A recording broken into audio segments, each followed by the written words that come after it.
Welcome back to Rebuild Rescue. Every day, all across America, there are thousands of abandoned, rundown houses bought and sold. But today, we ran across one that's a little bit different. It's a little bit different because behind me, it also has an abandoned airplane in the garage. Now, if you drove by this house, you wouldn't think that there would be an airplane in it, but sure enough, behind me, there's an airplane in it. I haven't seen it yet. The investor that bought the house was like totally floored as he went on a tour of the house, and he was like, there's an airplane. There's an airplane in my house. So he got a free abandoned airplane. He reached out to us because he watches the show and was like, hey, I found an airplane in a house I bought. Are you guys interested? Well, and obviously, we're gonna be interested, especially when he said it was a free abandoned airplane. So in a little bit, he'll be here. We're gonna check this thing out. I'm really excited, and I'm a little nervous too, looking at the condition of the house and everything. So who knows if it's flyable or what the condition is, but we're gonna check it out. It looks like the owner that had the house previously has some curtains or sheets or something over the windows. So maybe it's some top secret, airplane stuff that was going on in there. So we can't see in there. Yeah, it's kind of weird. He has all the windows covered.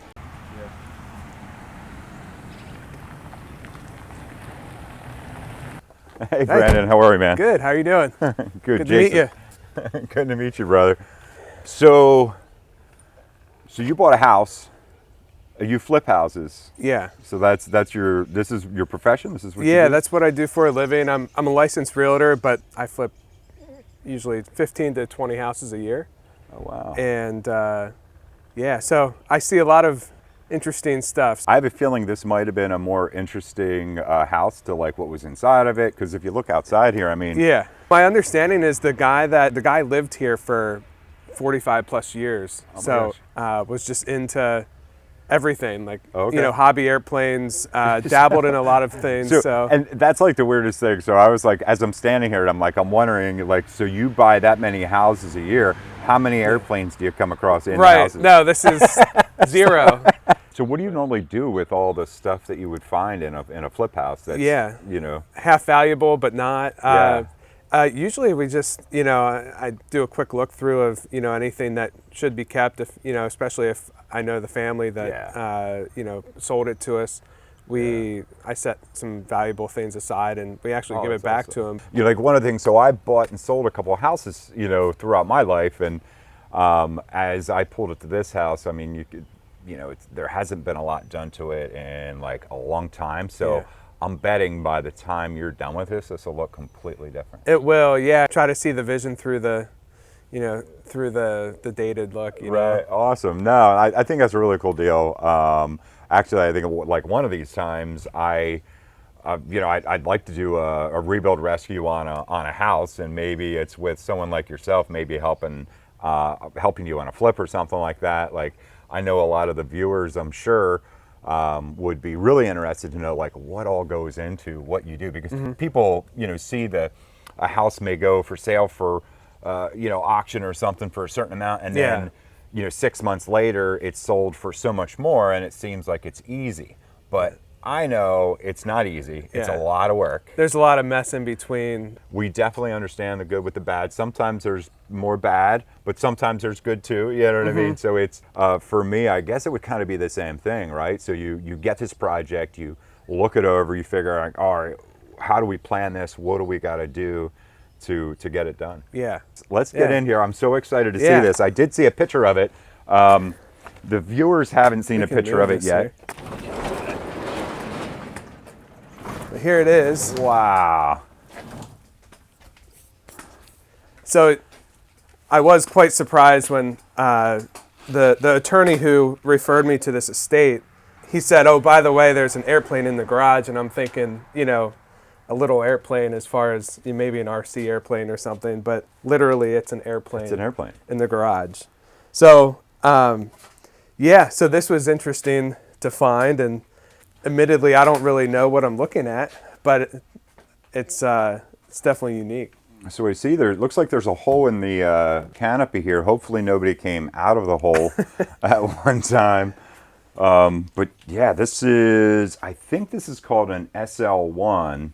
It is considered an ultralight, which I think these weigh finished. They weigh about 250 pounds. It's got a two-stroke Rotax in it, which is pretty much like a big lawnmower engine. Okay.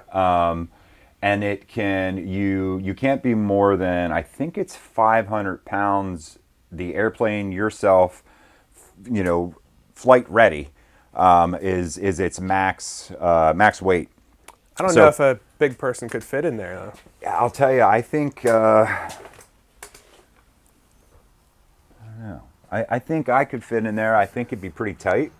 But yeah, it looks like it might have been flown at one time. I mean, I was told, the daughter told me, her father, who was the estate that she was handling, flew it about 10 years ago. okay. So this was in the air. That's what she said. Yeah. Wow. Yeah. Like looking at it, because it is so small. Like looking at it and just thinking about being in there and being up in I mean, and I fly airplanes, so Okay. or I attempt to fly airplanes.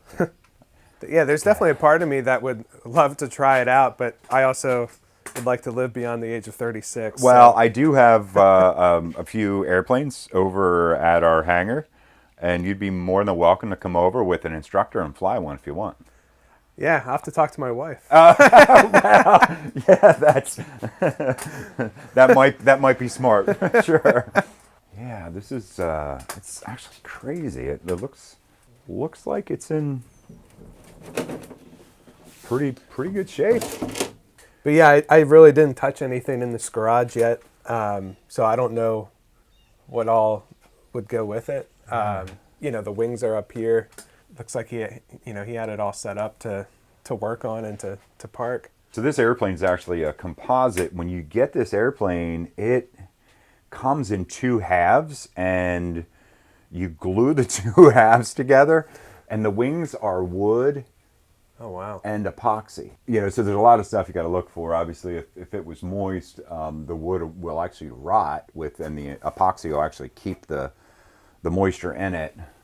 You can kind of see, like, even if you look here, all the cracks and stuff that you see in the epoxy.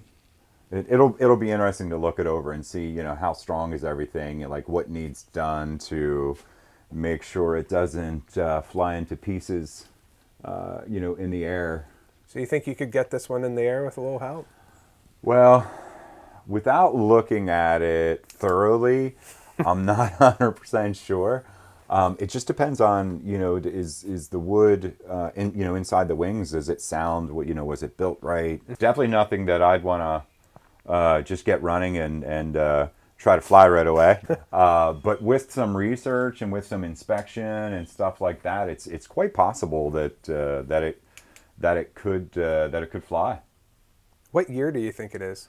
I think they first built these. The first ones were built in 1981 or 83. This one is probably going to be an 85 to 87 model.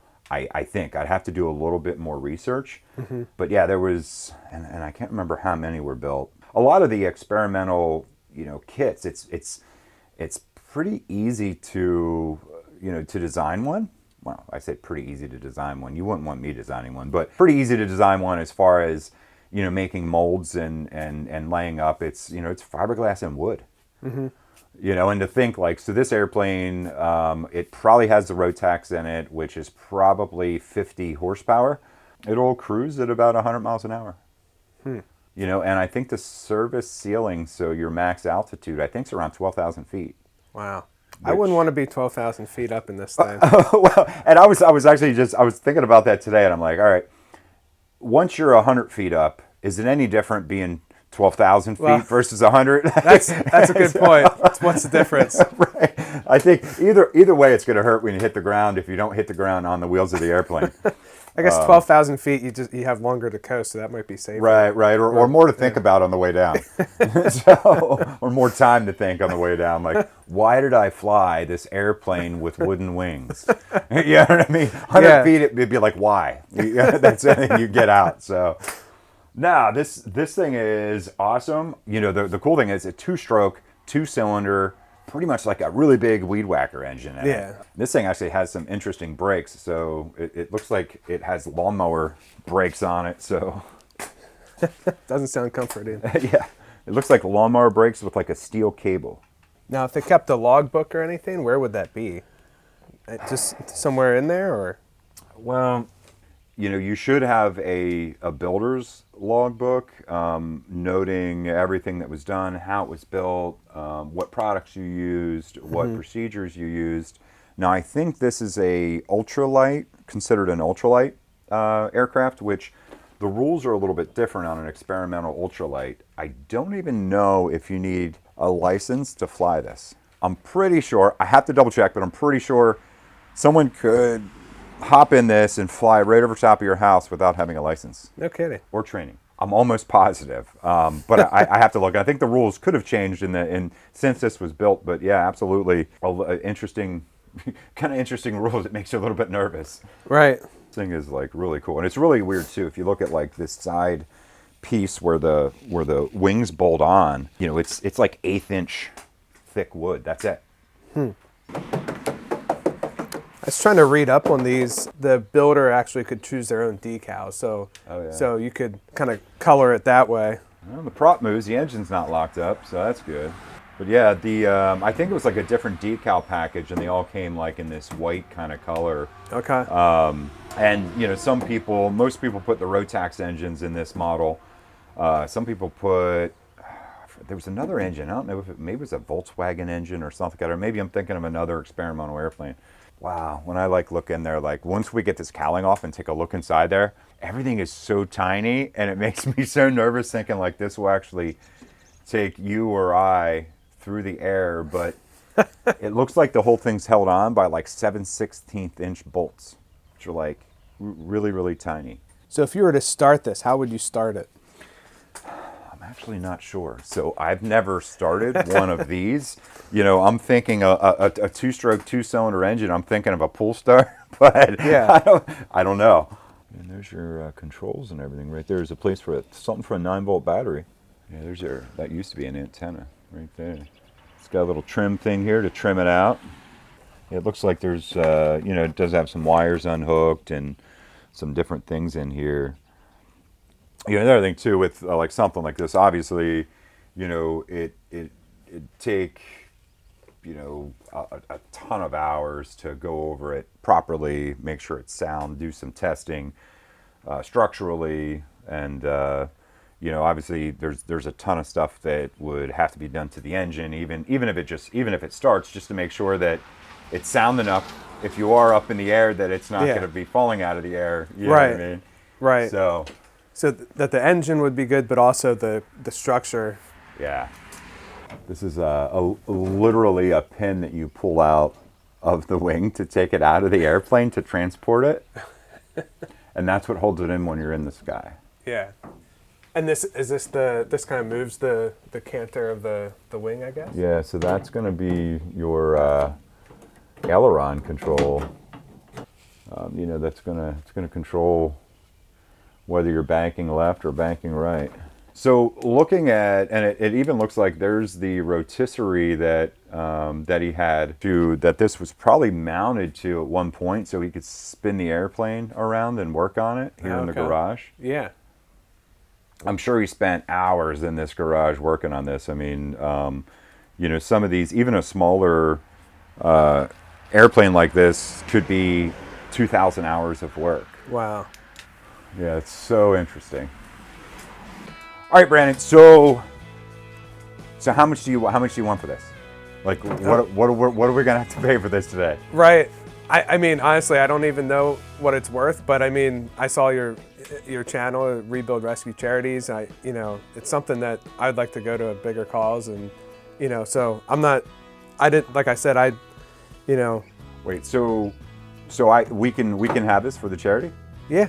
I mean, I want it to go to a good cause.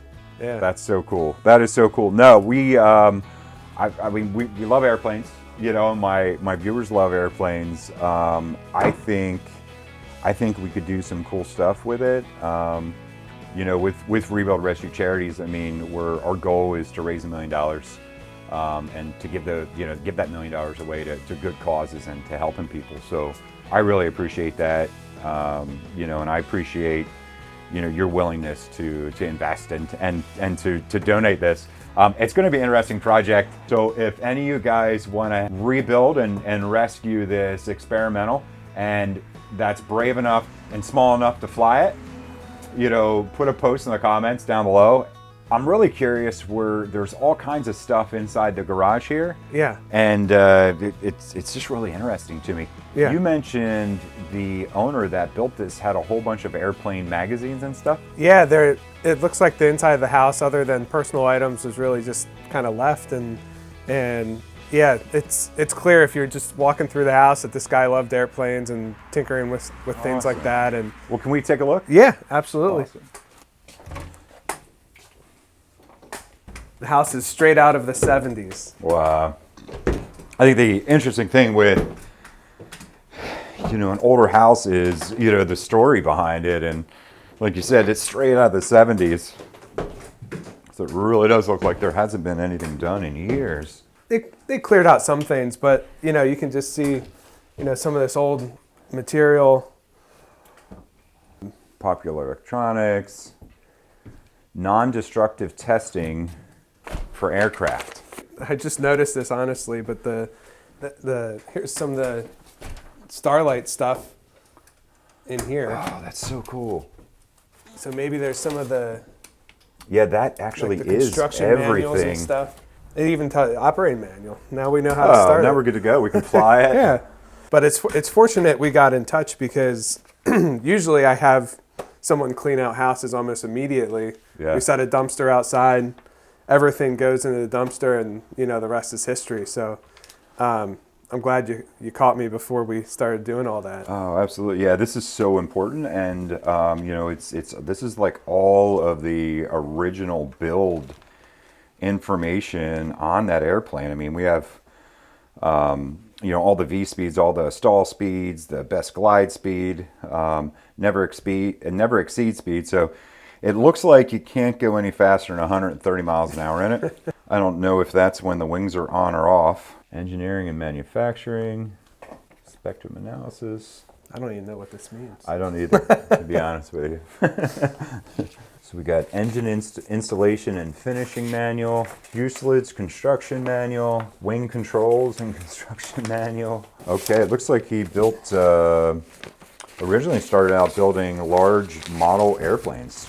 Definitely an enthusiast, that's for sure. I'll bet you the models just got bigger and bigger and bigger until he could fit in one.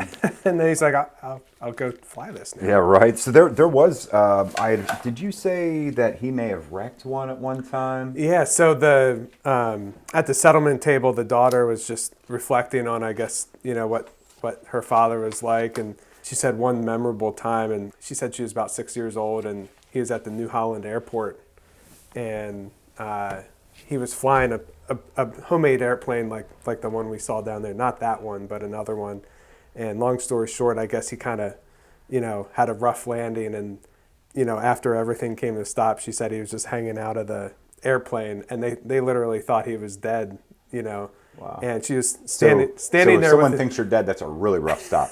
He broke his collarbone and was okay, but he still continued to fly, and I guess it didn't scare him off. But well, I saw that. I remember hearing that story, and then I saw that break in the fuselage, and I'm like, is that what he was laying out of? You know, it would have had to have been a lot bigger of a hole than that. But yeah, you know, that's a scary thing, and it's, you know, I also wonder, did he already have that airplane, and is that why it sat? Maybe he had two, and that's why that one sat in the garage. Yeah, apart for so long. That was more his working, you know, he was working on that rather than flying his regular flight. Yeah, or something. It'd be, you know, it's too bad he's passed now. You know, it really would have been neat to get more of the story.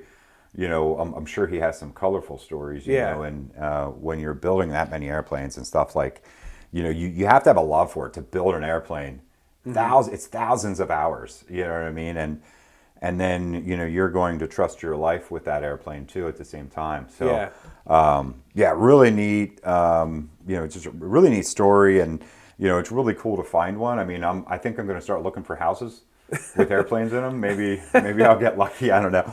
But, yeah, no, this is really cool. And I appreciate you, you know, offering it to us and, you know, to be part of Rebuild Rescue Charities and, you know, bringing us inside the house and telling us a story and you know, giving us your time today. Yeah. All right, guys, so we're actually back here at the garage looking at this airplane project. It actually started raining today, so we just decided we're gonna bring a trailer, we're gonna load it up with the guys, and we're gonna get it back to the hangar. They got all the stuff cleaned out of the garage. We really gotta get this thing out of their way so they can start to get this house fixed up so they can flip it. Let's get the trailer dropped down, and then we'll get this out. We'll go across the yard and get it loaded on the trailer and get it strapped down, and then we'll have to figure out where we're gonna put the wings. Those may have to go in the back of the Escalade, and you guys may have to ride, one of you in the airplane and one of you on the trailer to get back to the shop. All right, well, let's get the trailer gate dropped, and then we'll start getting it out.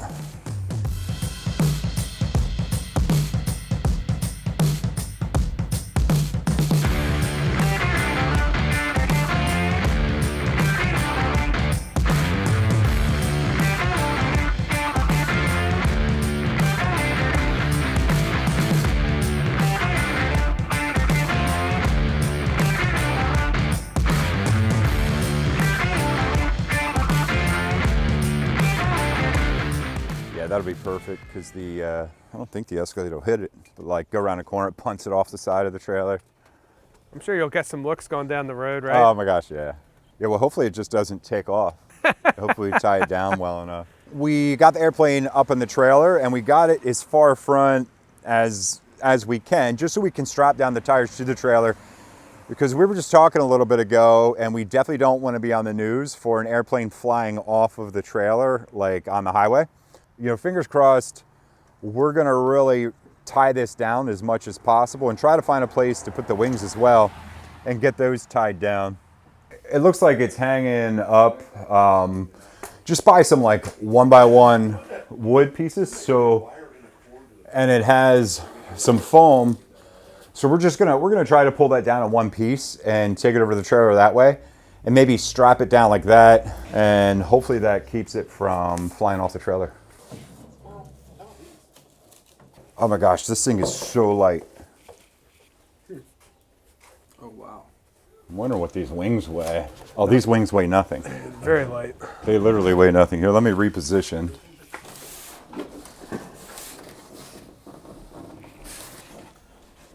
Got it? Yeah. Like, what do you think? Wait, what, 20 pounds? That one might be 30, maybe. Okay. Not even. Ooh, whatever this is, my crutch just got caught in black goo. Oh no. All right, Tyson, if you could come over, we're gonna feed this from there over. Just watch it doesn't hit the ceiling there, Tyson.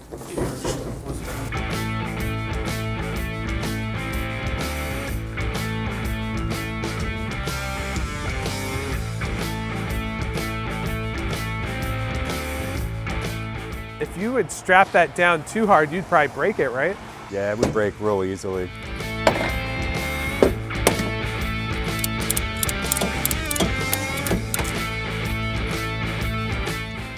This isn't going anywhere.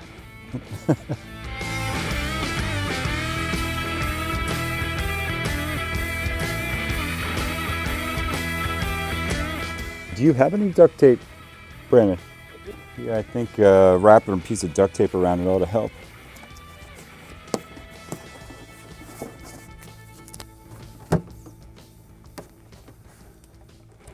It's like a model airplane. It's insane. I mean, because they may what? 25. They may weigh 25 pounds a piece, maybe 30. And But they hold up the airplane. that's what keeps you in the air. And this will cruise at like 90, 100 miles an hour. So what With- is the material of the wings? I think this one here would be, I think it's spruce wood, which is a strong wood, but it's pretty light.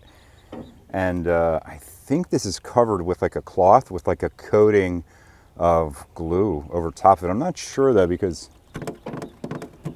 it might actually be a thin coating of wood with like a epoxy on top of it. And I think that's why it's delaminating. Okay. Because that wood got wet. So to like refinish it, you'd scrape all that off and kind of redo it, or what would the process be? I'm not sure.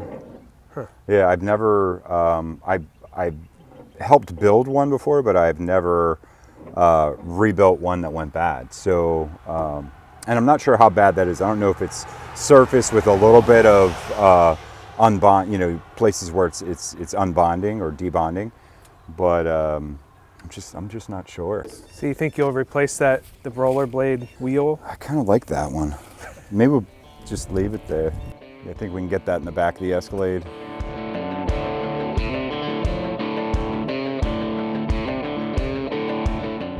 We're all loaded up. You know, I can't thank you enough. I know the viewers are going to be really interested to see what happens with this, and you know, thank you so much for you know giving it to us. You know, for Rebuild Rescue Charities. Excited to see what you do with it. Yeah, it's going to be really cool. We're going to leave that up to one of the viewers. Thank you for donating it. I mean, it means a lot to me. It means a lot that you saw the videos and you reached out. Yeah. You know, and wanted to donate it. I wish you the best of luck with your house flip. You know, I think that's awesome. I mean, you're Rebuild Rescuing houses all the time. Basically. So, you know, giving families nice places to live. So I think it's a really cool thing. Yeah, yeah. So. No, appreciate the opportunity and excited to have it go to a good cause. Awesome. Brandon, Thank you. so Safe much. travels. I appreciate it. Thank you.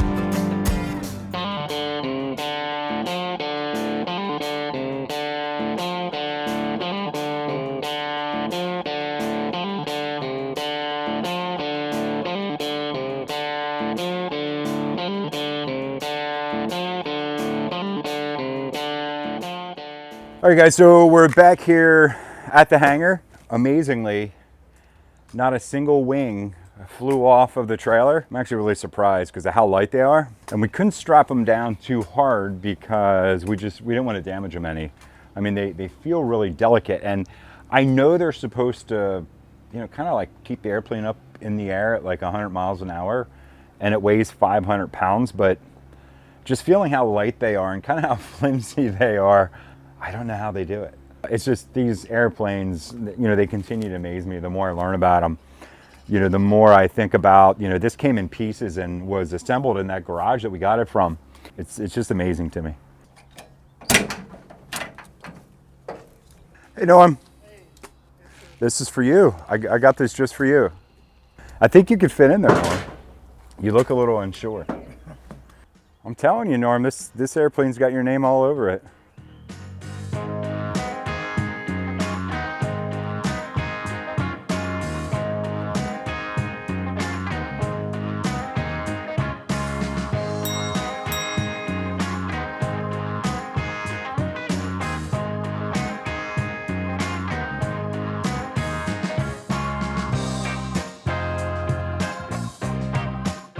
We're back here in the hangar.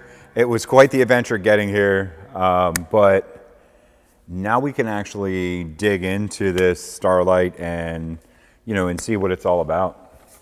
Some cool things that I'm noticing on this. This is a warp drive prop on it, which it looks like you can just loosen these mounts up on all three blades and change the pitch. So if you wanted to climb a little bit better or you wanted to cruise a little bit more, you know, it's a ground adjustable pitch propeller. So it should be a Rotax, I think a 477 back behind this cowling. And we'll take that off here in a second and see exactly what it is. But the weird thing when looking at this airplane, I mean, it's something that you're going to be flying. It's supposed to have a maximum safe speed of like 110. But looking at it and looking at the construction, that's honestly, like, that's a little scary to me. But maybe some of you guys have flown one of these before, and hey, maybe that kind of speed is no big deal. But even like the brakes, I mean, it has like these shoes, like it's almost like a drum brake, like you'd see on like a lawnmower. The tires are not pneumatic, they're just a hard rubber, and the brakes actually work from a little cable here that just pulls on that band, and that's how your brakes work. So that's how you're steering it on the ground. And you have to love this. So, passenger warning, this aircraft is amateur built and does not comply with federal safety regulations for standard aircraft. And then you look over on the other side and it reads experimental. So if any of you guys do end up buying this airplane, you may not want your wives and or girlfriends to read that, because they may get a little concerned. Yeah, it looks like we got your compass, we have your altitude indicator, we got the airspeed and vertical speed indicator, and I'm not sure what this is. It has a connector coming out of it. I don't know if it's a clock or what it is. But it also looks like it has a trim adjuster. We got your elevator and your aileron control. And it's like all the assembly looks, it really simplified. Now there's not much room down in there for your legs, but it looks like it possibly is just enough room. And this is, I think, one of the most interesting things is here is the starter for the airplane. It's a pull starter, so literally you hop in here, you reach up by your legs, and you pull start the airplane, and that's how you start it. Looks like we have the fuel on and off valve here, and we have a right and left rudder and your brakes, and all these lines are about 1/16 of an inch thick lines that are going to all the control surfaces. So it runs right back to the back over here, and this one runs back to control the rudder. It looks like there's something back in here with a little electric motor. Not sure what that hooks to, but it seems to have it's a real simple design. It looks like foam and a little bit of wood and a lot of composite material. The serial number 125. Empty weight is 259 pounds. Gross weight is 480 pounds. So, and it is a 40 horsepower. So with a little bit of fuel in it, and it was built in 85. So with a little bit of fuel in it, I think it'll hold 4 gallons. And I'm not sure where the fuel tank is. I have a feeling it is right there between your legs. And I think that's the filler up there. So it holds 4 gallons, and it's 40 horsepower Rotax. Although it's been sitting for about 10 years, it actually is in what seems to be pretty good shape. I mean, there's some rust on some of the components that's going to need cleaned up and checked out. The cables need some attention. Everything seems to feel pretty good. As far as the fuselage, it's really solid. Now, I did notice the wheel bearings were making some crunching sounds. I'm sure there's a little bit of corrosion, a little bit of rust in there. So I've never seen one of these Rotax 2-cylinders before, so I'm excited to see what this thing looks like. And I think it has, it's pretty much like a motorcycle or like an ATV engine. Looks a lot like a snowmobile engine, actually.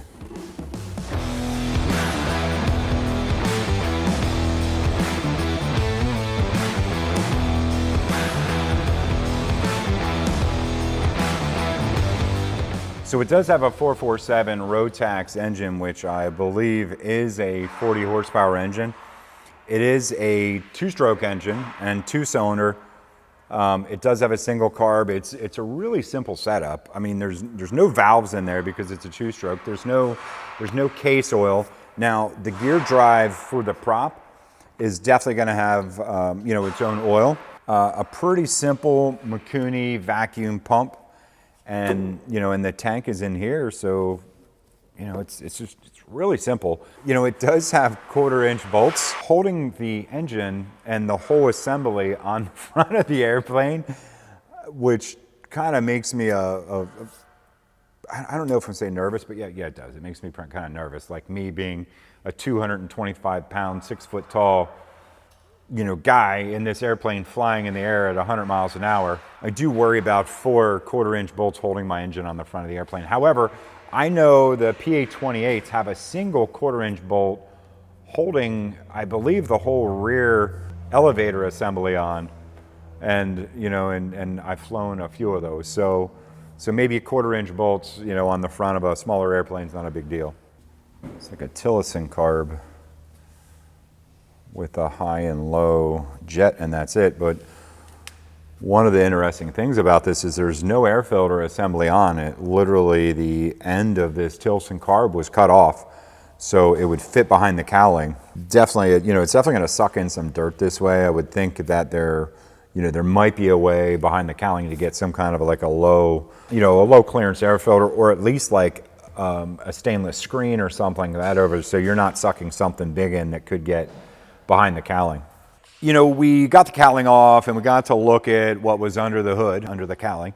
This is a pretty cool airplane. I mean, it's crazy that it'll fly, 90 miles an hour and up to like 110 miles an hour and use very little fuel doing it. We did get the call from Brandon and offering to donate this to Rebuild Rescue charities. And, the story was really cool. And we were really happy to bring that story to you guys. But we have a little surprise for you. So we obviously have enough projects. We don't need any more here. But we really didn't want to give up a chance of bringing a project to you guys. So this airplane is actually one that you guys are going to have to finish. I'm going to leave it up to you how we handle that because it was donated to us and we're really happy and thankful that Brandon did that. So we have this airplane. We're gonna do with it what you guys want. You guys are the community. You guys are Rebuild Rescue. You guys are the reason that I'm here. You guys are the reason that we're able to have this hangar and have so much fun working on airplanes. So what should we do with it? Some of the thoughts would be to raffle it off, to you guys, to, have an auction, or to give it away in a contest. That's not my decision. That's you guys' decision. Put a comment below. We're gonna count the comments out of those 3 things, what we're gonna do with this airplane. Thank you guys for watching. Make sure you subscribe, like the video, turn on notifications, and share this video with people that maybe someone would want this airplane. Just share the video with everybody you can. Thank you guys so much for your support. You guys are amazing. I'll see you soon.